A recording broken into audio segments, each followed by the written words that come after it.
Drone उडाएर एमाले बागमती प्रदेशको अधिवेशन उद्घाटन। शिक्षा विधेयक सरकारको अपरिपक्वता भएको प्रभु शाहको भनाई। जब विदेशी कूटनीतिज्ञले देउबा विरुद्ध काङ्ग्रेसमा के हुँदैछ भनेर सोधे, त्यसपछि काङ्ग्रेसभित्र रणाको मचियो। कोशी प्रदेशमा एकता र सद्भाव आवश्यक छ। गृहमन्त्री नारायण श्रेष्ठ। धार्मिक सहिष्णुता कायम गर्न वीरगञ्जमा वृहत सामाजिक सद्भाव रयाली। एमाले बागमतीमा नेतृत्व चयनबारे महेश बस्नेतको सक्रियता। जब पूर्व राजा ज्ञानेन्द्र शाह भक्तपुरमा पुगे, समर्थकहरूले हाले घेरा। बालेन्द्र शाहले ढाँटेको यीको आरोप भने फर्काएर नगर प्रहरीले फर्कायो। काठमाडौँ महानगरपालिका मेयर बालेन्द्र शाहमाथि आक्रोश। नेपाली काङ्ग्रेसको बैठकमा काङ्ग्रेस सभापति शेरबहादुर देउबाको रुलिङ। 5 मिनट भनेको कम हो, 2 पेजसम्म पढ्न सकिन्छ। शिक्षक महासङ्घसँग सरकारले गरेको सम्झौता कार्यान्वयन हुन्छ। कार्यवाहक प्रधानमन्त्री पूर्णबहादुर खड्काको भनाई। आज पनि सडकमै सुतेर राहत शिक्षकले गरे काठमाडौँमा प्रदर्शन। अभियन्ता इले भने मेयर बालेन्द्र शाहले वार्ता गर्न आउनुभएको सेना ढाँट्नुभयो। महँगी नियन्त्रणका लागि भरमग्दुर प्रयास गरिरहेको छु, उद्योग मन्त्री रिजालको दाबी।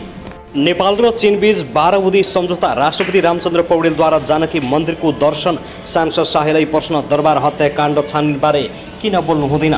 सद्भाव र एकता कायम गरेर अगाडि बढ्नुपर्ने आवश्यकता भएको गृहमन्त्री नारायण काजी श्रेष्ठको भनाई। प्रधानमन्त्री पुष्पकमल दाहाल र चिनिया समक्ष ली छ्याङबीच द्विपक्षीय भेटवार्ता सुरु। काङ्ग्रेस केन्द्रीय समिति बैठक आज पनि जारी रहने। प्रधानमन्त्री दाहाल र सीपीसी स्थायी समिति अध्यक्षबीच पनि भेटवार्ता। एमाले बागमती प्रदेश अधिवेशन आजदेखि सुरु भयो। नेपाल र अमेरिका बीच 14वटा नाका खोल्ने सहमति। शान्ति प्रक्रिया टुङ्गाउन अन्तर्राष्ट्रिय समुदायको समर्थन माग्दै प्रधानमन्त्री दाहाल। नेपाली सेनाका सहायक रथी अधिकारीको म्याद थपप्रति सांसद पन्तको गम्भीर आपत्ति। पूर्व राजा ज्ञानेन्द्र शाहको भक्तपुरमा भव्य स्वागत। राजनीतिप्रति नकारात्मक प्रवृत्ति हावी भएको सञ्चार मन्त्री रेखा शर्माको भनाई।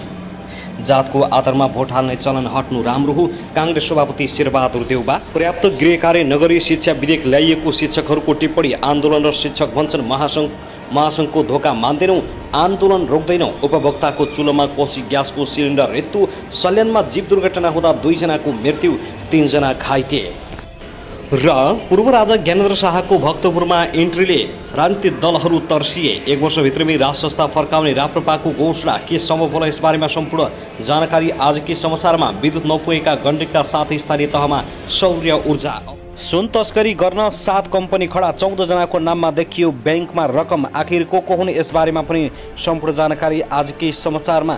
नाच्ने न्युमा झगडा हुँदा चक्कु परार। पाल्पामा 1 जना युवकको विवश रूपमा हत्या। सरकारले सुन तस्करी गर्ने उद्योग नै चलाएको एमाले अध्यक्ष केपी शर्मा ओलीको आरोप। एमाले राष्ट्रिय विज्ञान दिवसमा अन्तर्क्रिया गर्दै विदेशमा रहेका नेपालीलाई मतदानको व्यवस्था गर्ने प्रधानमन्त्री प्रचण्डको आश्वासन। के होला त सफल?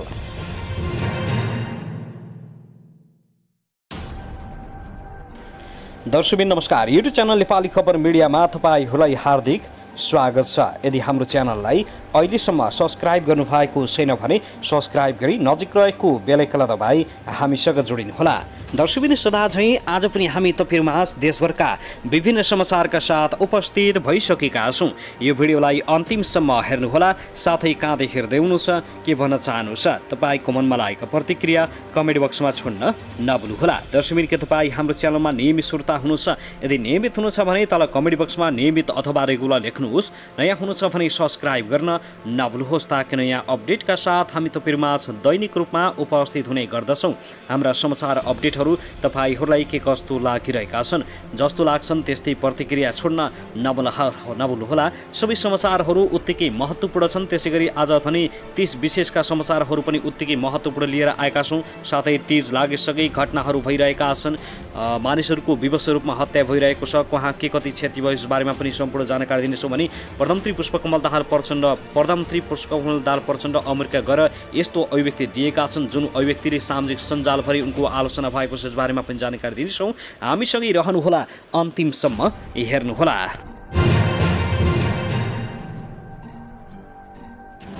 दर्शकबिन आउनुहोस् अब पहिलो तथा विशेष खबरतर्फ लागौ। लामो समयदेखि अड्किएको विद्यालय शिक्षा सम्बन्धी कानुन संशोधन र एकीकरण गर्न बनेको विधेयक 2080 प्रति असन्तुष्ट असन्तुष्ट जनाउँदै देशभरका शिक्षकहरूले विरोध जनाए। काठमाडौँमै आएर असोज 3 गतेदेखि विरोध प्रदर्शन गरे। 3 दिनसम्म प्रदर्शन गरिसकेपछि गत शुक्रबार सरकार र नेपाल शिक्षक महासङ्घबीच 6 बुँदे सहमति भयो र नेपाल शिक्षक महासङ्घ घर फर्किएको छ। तर त्यसमा आफ्ना मागहरू नसमेटिएको भन्दै नेपाल राहत शिक्षक केन्द्रीय समिति, पेन्सन वञ्चित शिक्षक केन्द्रीय सङ्घर्ष समिति, नेपाल बाल विकास शिक्षक सङ्घर्ष समिति लगायतका विभिन्न 8वटा सङ्गठनले आन्दोलन कायम राख्दै सडक छाडेका छैनन्। हिजो आइतबार आज सोमबार पनि उनीहरूले माइतीघर मण्डलबाट विरोध प्रदर्शन गरेका छन्। उनीहरूले झोली शिक्षक महासङ्घ मुर्दाबाद, धोका हामी मान्दैनौँ, शिक्षक एकता हेहाई, शिक्षक महासङ्घ बाई लगायत नारा लगाउँदै विरोध प्रदर्शन गरेका छन्। 3 दिनसम्म शिक्षक महासङ्घसँगै संयुक्त रूपमा आन्दोलन गरेका थिए राहत शिक्षकहरू। तर राहत शिक्षकहरूको मागको विषयमा महासङ्घ केही बोल्न नसकेर धोका दिएको राहत शिक्षकहरूको गुनासो रहेको छ। नेपाल राहत शिक्षक केन्द्रीय समितिका महासचिव कुमार बजगाईले महासङ्घ सरकार अगाडि निरीह भएको बताएका छन्। शिक्षक महासङ्घ सरकार अगाडि निरीह बन्यो, पीडित शिक्षकका माग मुद्दा सरकारसँग डिल गर्न नसकेर घर फर्कियो। हामी माथि गद्दार गर्यो तर हामी पछि हट्नेवाला छैनौँ, सरकारलाई घुँडा टेकाएर छाड्छौँ। उनले माग पुरा नभएसम्म निरन्तर आन्दोलन गर्ने चेतावनी दिएका छन्। हामी भीषण आन्दोलन गर्छौँ, यो एउटा प्रतिनिधिमूलक मात्रै हो, हाम्रो आन्दोलन मोडालिटी परिवर्तन गरेर जान्छौँ। उनका अनुसार देशभर 40,000 राहत शिक्षक छन्। दर्शक त्यसगरी आउनुहोस् अब अर्को खबरतर्फ लागौ। काठमाडौँ महानगरपालिकाका प्रमुख मेयर बालेन्द्र शाहले आन्दोलनरत अभियन्ताहरूलाई संवाद गर्न बोलाए पनि अटेर गरेको बताएका छन्। उनले समाज र सामाजिक सञ्जालबाट अभियन्ताहरू संवादमा आउन नमानेको जानकारी दिएका हुन्। उनले लेखेका छन्, विगत केही दिनदेखि केही अभियन्ताहरू आन्दोलनमा हुनुहुन्थ्यो। उहाँहरूको कुरा सुन्न उहाँहरू उभिरहेको ठाउँमा म आफै गएर वार्ता गरौँ, यहाँहरूको कुरा र समस्या सुनौ भन्दा अभियन्ताहरू संवादमा बोलाउँदा आउँदा हुनु भएन। उनले लोकतान्त्रिक अभ्यासमा सबै कुरा समाधान संवादबाट नै हुनुपर्छ भन्ने कुरा नबुझेको बताएका छन्। सायद कुनै राजनीतिक स्वार्थ जोडेर आउन नखोज्नु भएको होला भन्ने हामीले बुझेका छौँ कि वार्ता हामीले उहाँहरूको नेतासँग गर्नुपर्ने हो, उनले आक्रोश हुँदै भने। सामाजिक अभियन्ता ईले फुटपाथ व्यापारीलाई वैकल्पिक व्यवस्थापन गर्नुपर्ने माग गर्दै असोज 2 गतेदेखि आन्दोलन गरेका थिए। अन्य युवाहरूले पनि उनको आन्दोलनमा साथ दिएका छन्। काठमाडौँ महानगरपालिकाको कार्यालय अगाडि 77 घण्टासम्म उभिने उनले बताएका छन्। दर्शकमानव त्यसगरी आउनुहोस् अब अर्को खबरतर्फ लागौ। नेपाल र चीनबीच विभिन्न विकास परियोजना अन्तर्गत 12वटा सम्झौतामा हस्ताक्षर भएको छ। बेजिङ स्थित ग्रेट हल अफ दि पिपुलमा प्रधानमन्त्री पुष्पकमल दाहाल प्रचण्ड र चिनिया समकक्षी ली छ्याङ बीचको भेटवार्तापछि द्विपक्षीय सम्झौतामा हस्ताक्षर भएको हो। कृषि, पूर्वाधार, विद्युत लगायतका 12वटा परियोजनामा हस्ताक्षर भएको प्रधानमन्त्रीको सचिवालयले जनाएको छ। सम्झौताको औपचारिक जानकारी संयुक्त प्रेस विज्ञप्ति मार्फत गराइने सचिवालयले जनाएको छ। दाहाल र चिनिया समकक्षी छ्याङ बीच भेटवार्ता अघि चिनिया जनमुक्ति सेनाले गार्ड अफ अनर प्रदान गरेको थियो। त्यस्तै आज बिहान प्रधानमन्त्री दाहाल र चिनिया जनकङ्ग्रेसका अध्यक्ष झाओ लिजीबीच पनि भेटवार्ता भएको छ। भेटमा चिनिया प्रधानमन्त्री ली छियाङले चीन नेपाल बीचको सम्बन्धमा नयाँ ऊर्जा थपिएको चीनले महसुस गरेको बताएका छन्। प्रधानमन्त्री छियाङले नेपालका प्रधानमन्त्री दाहाल भ्रमण द्विपक्षीय सम्बन्धको विस्तार र सुदृढीकरण गर्न थप सहयोगी बनेको बताए। उनले प्रधानमन्त्री प्रचण्डले चीन नेपाल सम्बन्धलाई थप सुमधुर बनाउन योगदान पुर्याएको उल्लेख गरेका छन्। प्रधानमन्त्री छियाङले नेपालको सदियौँ पुरानो एक छिमेकी रहेको चीनले सदैव नेपालको विकास, समृद्ध र हित चाहेको धारणा व्यक्त गरेका छन्। त्यसैगरी नेपाल चीन बीचका 14वटा नाका खुल्ने भएका छन्। प्रधानमन्त्री पुष्पकमल दाहाल प्रचण्डको चीन भ्रमणका क्रममा नेपालसँगका 14वटा नाका खोल्ने सहमति भएको हो। 14 मध्ये 2वटा नाका डोल्पाका परेका छन्। से भेक्सुन्डो सुक्ला नाका र छार्काताङसोङ गाउँपालिकाको एरमुम नाका खुला गर्ने औपचारिक जानकारी आएको प्रमुख जिल्ला अधिकारी भूमेश्वर पोखरेलले जानकारी दिएका छन्। नाका खोल्ने सहमति भए पनि चिनिया पक्षले पास आवश्यक पर्ने बताएकाले चालु भएको छैन। प्रशासन कार्यालयले पास जारी गर्ने विषयमा गृह मन्त्रालयमा समन्वय गरेको जनाएको छ। चीनसँगका नाकामा जारी गर्ने पासमा एकता रूपक ल्याउन गृह मन्त्रालयले तयारी गरिरहेको जानकारी आफूले पाएको प्रमुख जिल्ला अधिकारी पोखरेलले जानकारी दिए। दर्शकमानव त्यसगरी आउनुहोस् अब अर्को खबरतर्फ लागौँ। उपप्रधान तथा गृहमन्त्री नारायण काजी श्रेष्ठले प्रदेशको समृद्धिका लागि सद्भाव र एकता कायम गरेर अगाडि बढ्नुपर्ने आवश्यकता रहेको बताएका छन्। कोशी प्रदेशको राजधानी विराटनगरमा आज सुरक्षा सम्बन्धी छलफलमा बोल्दै उनले यस्तो बताएका हुन्। कुनै पनि असहमतिलाई संवादद्वारा टुङ्गो लगाउन समेत उनले आग्रह गरेका छन्। सामाजिक सद्भाव र धार्मिक सहिष्णुता कायम राख्न जोड दिँदै उनले कोशी प्रदेशमा भइरहेका पछिल्ला गतिविधितर्फ लक्षित गर्दै सामाजिक सद्भाव र सहिष्णुताको रक्षा गर्नुपर्ने बताए। उनले भने अहिले कोशी प्रदेशमा विविधता बीचको एकता सहिष्णुतालाई कमजोर पार्न खोजिएको छ। जातीय, भाषिक, सांस्कृतिक र धार्मिक विषयमा सद्भाव र सहिष्णुता कायम गर्नु नै मुख्य कुरा रहेको उनले बताएका छन्। त्यसैगरी आउनुहोस् अब अर्को खबरतर्फ लागौँ। भक्तपुरवासीले पूर्व राजा ज्ञानेन्द्र शाहको भक्तपुरमा भव्य स्वागत गरेका छन्। उनले भक्तपुर स्थित तलेजु भवानीको दर्शन गरेका छन्। आइतबार अपराह्न उनले तलेजु भवानीको दर्शन गर्नुका साथै भक्तपुर दरबार क्षेत्रको अवलोकन गरेका हुन्। भक्तपुरवासीको निमन्त्रणमा दरबार क्षेत्र पुगेका पूर्व राजा शाहलाई भक्तपुरवासीले भव्य स्वागत गरेका थिए। स्थानीय बासिन्दाले हाम्रो राजा हाम्रो देश प्राणभन्दा प्यारो छ, राष्ट्र जिन्दाबाद, राजा आऊ देश बचाऊ, जनता आऊ राजा ल्याऊ जस्ता नारा लगाएर पूर्व राजा शाहको स्वागत र सम्मान गरेका थिए। त्यसैगरी आउनुहोस् अब अर्को खबरतर्फ लागू। प्रमुख प्रतिपक्षी दल नेकपा एमालेका अध्यक्ष एवं पूर्व प्रधानमन्त्री केपी शर्मा ओलीले सरकार आफैले सुन तस्करी गरिरहेको आरोप लगाएका छन्। 16 युगको झल्को दिने गरी सरकार आफै सुन तस्करीमा संलग्न रहेको ओलीको आरोप छ। काठमाडौँमा आयोजित एक कार्यक्रममा बोल्दै उनले सुन तस्करी प्रक्रिया चलाउनेहरू आफूले 16 युग आयो भनेर भनिरहेको भन्दै सरकारले व्यङ्ग्य पनि गरे। ओलीले भने सुन त यहाँ ब्रेक सुमा सुनै सुन, भेपमा सुनै सुन, सिगरेट खान खोज्यो सुनै सुन, पानी चलाउने मोटर ल्यायो सुनै सुन, जे छोयो त्यो सुनै सुन, 16 युग आयो भन्दैछ सरकार। यति सुन आएको छ, फेरि 16 युग नआए कहिले आउँछ त भन्दै सरकारलाई प्रश्न गरे। नुन पनि पाइँदैन भन्दा सरकारको विरोध गरे जस्तो हुँदैन। पहिले रातो चन्दन उत्तर लगिन्थ्यो, अहिले उत्तरतिरबाट सुन ओह्रालो झारिन्छ, यो भइराखेको छ। चिल आयो भनेर देखाउने अनि कुखुरा आफू बोकेर कुद्ने शैली सरकारले अपनाएको ओलीले बताए। उनले देशको अवस्था नाजुक भएको उल्लेख गर्दै यस्तो अवस्थामा परिवर्तन ल्याउनु पर्ने बताएका छन्। उनले भने अगाडि बढ्ने हो भने देशलाई शिरमा राख्न सक्नुपर्छ। आफ्नो स्वार्थलाई केन्द्र भागमा राख्यो भने देशलाई सफल बनाउन सकिँदैन। देशलाई सफल बनाउनका निम्ति नातागोता परिवारवाद भन्नु हुँदैन। अध्यक्ष ओलीले देशको मूल्यमा कुनै पनि व्यक्तिको स्वार्थ पूरा गर्न नसकिने बताएका छन्।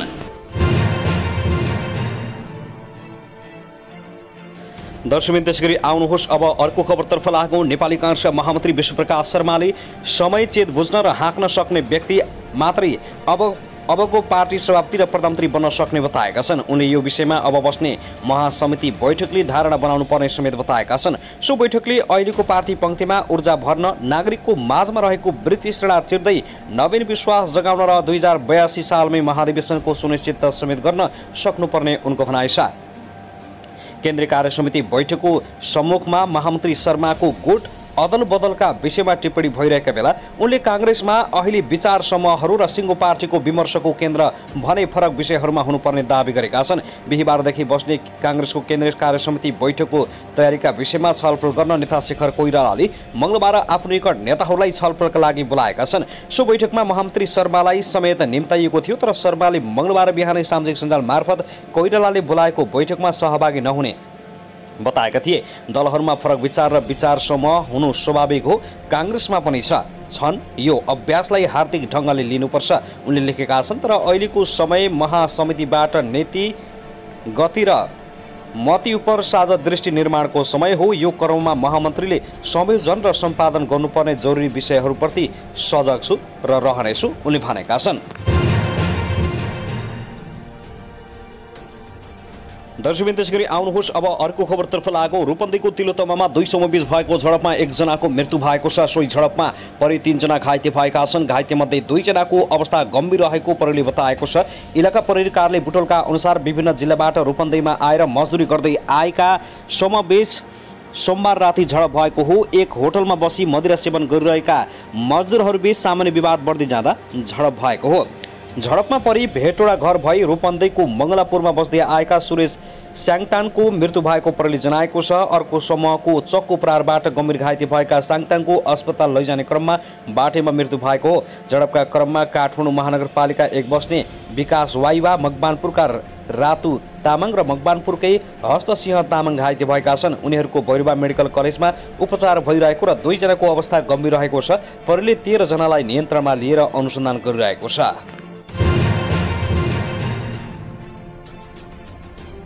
साथै आउनुहोस् अब अर्को खबरतर्फ लागौँ। अर्थतन्त्रमा सुधार ल्याउन अर्थमन्त्री डा प्रकाश शरण महत असफल देखिएका छन्। अर्थमन्त्री डा महत पार्टी सभापति शेरबहादुर देउवा र देउवा परिवारको वरिपरि मात्रै घुम्दा सुधार ल्याउन असफल देखिएको अर्थतन्त्रका विज्ञहरूले बताएका छन्। महतले नचाहँदै देउवाको दबावमा अर्थ सचिवमा दौडधुप र शक्ति केन्द्र रिजाउन खप्पिस कृष्णहरि पुष्कर अर्थ मन्त्रालयबाट बाहिरिएको 8 महिनापछि अर्थ मन्त्रालयमा फर्किएका छन्।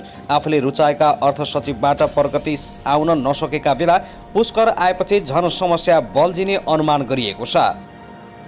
आफूले ल्याएको सचिवलाई 5 महिना नपुग्दै फाल्नुपर्ने बाध्यता आउनुले मन्त्रालय बाहिरबाट चलेको भएको प्रश्न देखिएको स्रोतले बताएको छ। पुष्कर अर्थ मन्त्रालयबाट गत वर्ष पुसमा बाहिरिएपछि तोयम राय र अर्जुन प्रसाद पोखरेल अर्थ सचिव भएका थिए। महत स्वामीले गत वैशाखमा तोयमलाई हटाएर पोखरेललाई ल्याएका थिए। पुष्कर राजस्व सचिव हुँदा सीसीटीभी फुटेज प्रकरणमा चर्चित बनेका थिए। पुष्करलाई राजस्व सचिवको जिम्मेवारी दिँदा अर्थमन्त्रीमा माओवादीका जनार्दन शर्मा थिए। अहिले ब्याङ्कको ब्याज बढ्न थालेको छ भने महँगी गुणात्मक रूपमा वात्तै बढेको छ, जनतालाई शास्ति भएको छ। यो नयाँ सरकारको अर्थतन्त्रले झन जनताहरू पीर मर्कामा परेका छन्।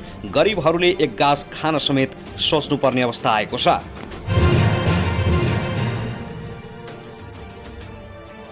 त्यसैगरी आउनुहोस् अब अर्को खबरतर्फ लागो। नेपाली हिन्दू नारीको महान पर्व तीजका अवसरमा पशुपतिनाथ मन्दिरमा करिब 5 लाख दर्शनार्थीले दर्शन एवं पूजा आराधना गरेका छन्। हिजो सोमबार साँझ 7 बजेसम्म करिब 5 लाख भक्तजनले पशुपतिनाथ मन्दिरमा दर्शन गरेको कोषका कार्यकारी निर्देशक डा घनश्याम खतिवड़ाले जानकारी दिए। धेरै भक्तजनले भने लाम बस्नुपर्ने भएकाले मूल मन्दिरभित्र प्रवेश नगरी परिसरबाटै गजुरको दर्शन गरेर फर्किएका थिए। पर्वका अवसरमा पशुपतिनाथ मन्दिरमा सोमबार बिहानदेखि भक्तजनको घुइँचो लागेको थियो। पशुपतिनाथ मन्दिरमा यो वर्ष विगतभन्दा सहज रूपमा दर्शन गर्न पाएको भक्तजनले बताए। 15 वर्षपछि पशुपतिनाथको पूर्वी ढोका खोलिएपछि भक्तजनहरूलाई दर्शनमा सहज भएको पशुपति क्षेत्र विकास कोषले जनाएको छ।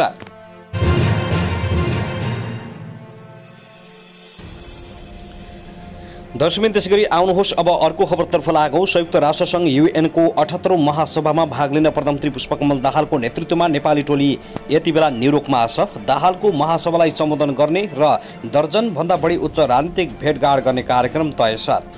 उनले द्विपक्षीय र बहुपक्षीय बैठकहरूमा पनि नेपालको प्रतिनिधित्व गर्नेछन्। अन्तर्राष्ट्रिय मञ्चमा नेपालको उपस्थितिलाई प्रभावकारी बनाउन कूटनीतिक हिसाबले यस्ता भेटहरूले विशेष महत्त्व राख्छन्।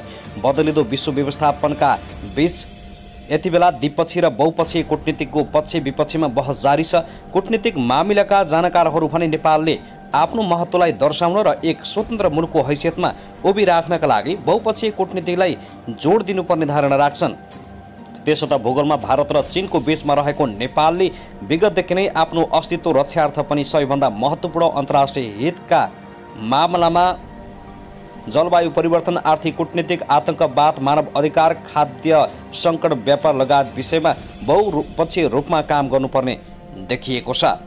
सन् 1955मा युएनको सदस्यता लिएदेखि नै नेपालले बहुपक्षीय कूटनीतिलाई जोड दिँदै आइरहेको छ।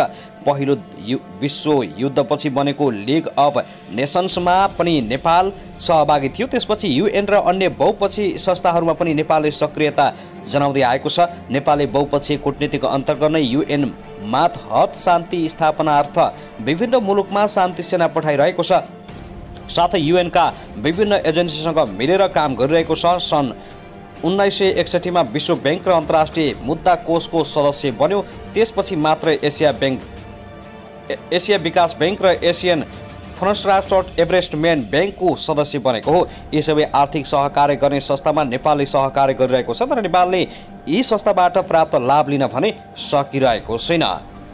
यति बेला प्रधानमन्त्री पुष्पकमल दाहाल प्रचण्ड अमेरिकामा व्यस्त छन् र उनको यतिखेर नेपालमा आलोचना भइरहेको छ। आलोचना यो कारण भएको छ कि उनी नेपालबाट बिदाई हुँदा दौरा सुरुवालमा प्लेन चढेका थिए भने न्युयोर्कमा उत्रिँदा उनी सुट टाईमा झरेको भन्दै आलोचना हुन थालेको छ। उनको गम्भीर आलोचना भएपछि सामाजिक सञ्जालमा विभिन्न खाले टिक्का टिप्पणी, कसैले गाली गलोज, प्रचण्ड पक्षले गाली गलोज गरेका छन्, विपक्षले टिक्का टिप्पणी गरेका छन्। यो कतिको जायज हो त्यो पनि कमेन्ट बक्समा छाड्नुहोस्। दर्शकबिन त्यसगरी आउनुहोस् अब अर्को खबरतर्फ लागौँ। पाल्पामा आइतबार राति एकजनाको हत्या भएको छ।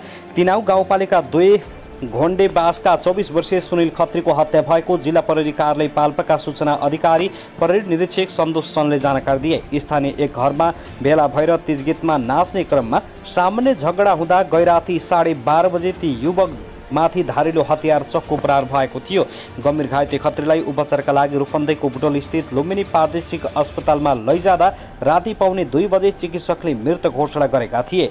स्थानीय महिला नाचिरहेका बेला ती युवकहरूमाथि सामान्य झगडा भएको थियो। त्यही विषयलाई लिएर पुनः झगडा भएको बुझिएको छ। झगडाले उग्र रूप लिएपछि चक्कु प्रहार गरेर हत्या गरेको प्रारम्भिक अनुसन्धानमा खुलेको चनले जानकारी दिएका छन्। हत्याको आरोपमा 4 जना युवकलाई प्रहरीले नियन्त्रणमा लिएको छ। जिल्ला प्रहरी कार्यालय पाल्पाका प्रमुख प्रहरी उपरीक्षक हेरम्ब शर्मा सहितको टोली घटनास्थलमा पुगेको छ। घटनाबारे थप अनुसन्धान भइरहेको प्रहरीले जानकारी दियो। दर्शकबिन त्यसैगरी आउनुहोस् अब अर्को खबरतर्फ लागौं। नेकपा एकीकृत समाजवादी पार्टीका अध्यक्ष माधव कुमार नेपालले सत्ता गठबन्धनबाट आफ्नो पार्टीलाई बाहिर निकाल्ने षड्यन्त्र भइरहेको बताएका छन्। आज काठमाडौँमा आयोजित कार्यक्रमलाई सम्बोधन गर्दै उनले यस्तो बताएका हुन्। पूर्व प्रधानमन्त्री समेत रहेका अध्यक्ष नेपालले गठबन्धनलाई कमजोर पार्नका लागि आफ्नो पार्टीलाई बाहिर निकाल्ने षड्यन्त्रको काम गरिरहेको बताए। उनले सबै सो षड्यन्त्रबाट होसियार रहन आग्रह गरेका छन्। उनले गठबन्धनलाई बलियो बनाउने जिम्मेवारी आफूहरूको रहेको बताए। गठबन्धन बनाउने काममा भूमिका आफूहरूले नै खेलेको भन्दै गठबन्धन पनि आफूले नै जोगाउनु पर्नेमा जोड दिएका छन्। अनुचित कुराका विरुद्धमा सङ्घर्ष गर्ने र नयाँ स्तरको उन्नत कम्युनिस्टहरूको एकता कायम गर्दै अगाडि बढ्ने नीति आफूहरूको रहेको बताएका छन्। उनले भने आज गठबन्धनलाई धारे हात लगाएर यसलाई कमजोर पार्नका लागि अनि यसबाट हाम्रो पार्टीलाई बाहिर निकाल्नका लागि जुन किसिमको षड्यन्त्र भइराखेको छ त्यसबाट होसियार हुनका लागि म सबैलाई आह्वान गर्न चाहन्छु।